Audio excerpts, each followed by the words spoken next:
Good morning guys! Ngayon ay magha-house tour tayo. Iha-house tour ko kayo.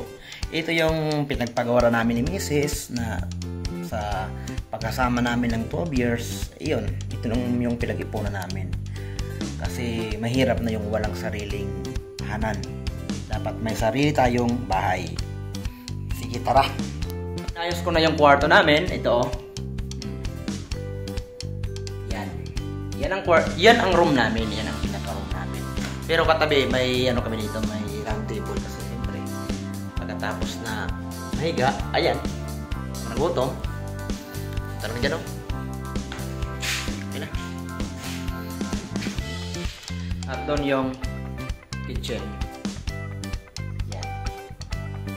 Kitchen na. Yan lang, may mga gamit yan. Diba? Yeah, yan. Hindi ko alam kung okay ba ang arrangement kasi wala pa kami masyadong mga wala pa siyang divider. So, kailangan pa mag-provide ng divider para medyo may harang dito. Yan, medyo may harang dito. Tapos, siyempre, yan, natin ang sagainan. Actually, pinaka main room natin dito. Kung halimbawa may bisita tayo dito na lang natin sila durugin. Tapos nakalagay nila ng pagkain, higaan nila. At doon mismo doon may CR. Doon ang shower room. Doon sa katabi ng CR. Siyempre katabi ng CR, shower room. Tapos andin din yung kitchen dito banda. Medyo gusto nila sa CR. Okay? Papansin nyo, ito yung pinaka main, yung pinaka receiving room, yung sala ko. Yan. Yan. Maliit lang itong bahay ko, mga kaibigan. Maliit lang. Tapos syempre, yan. Andun yung pinaka main room ko. Tapos, pasensya na kayo sa mga bubot niyan. Tapos, ito yung may dalawang kwarto pa dito. Yung isa hindi pa yan tapos guys. Yan o, hindi pa tapos. Ito naman yung room ng anak ko. Diba? Diba? Oh, magulo siya. At wala pang paint. Wala pang paint yung wall.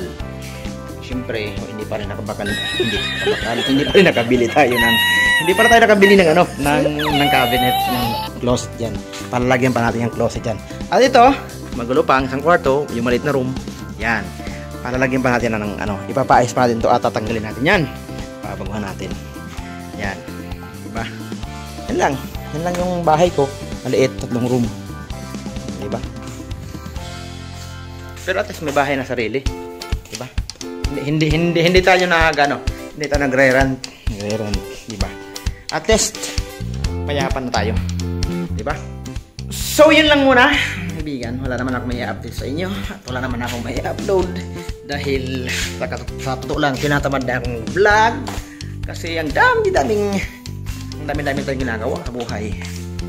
At siyempre walang magawa kundi ang mag-iisa kasi ang mga mahal ko sa buhay ay nasa Manda o nasa ibang planeta. Anito tayo nasa Earth, tayo sila nasa Venus. Kasi magawa ko rin mag-isa. Okay lang, kaya natin to.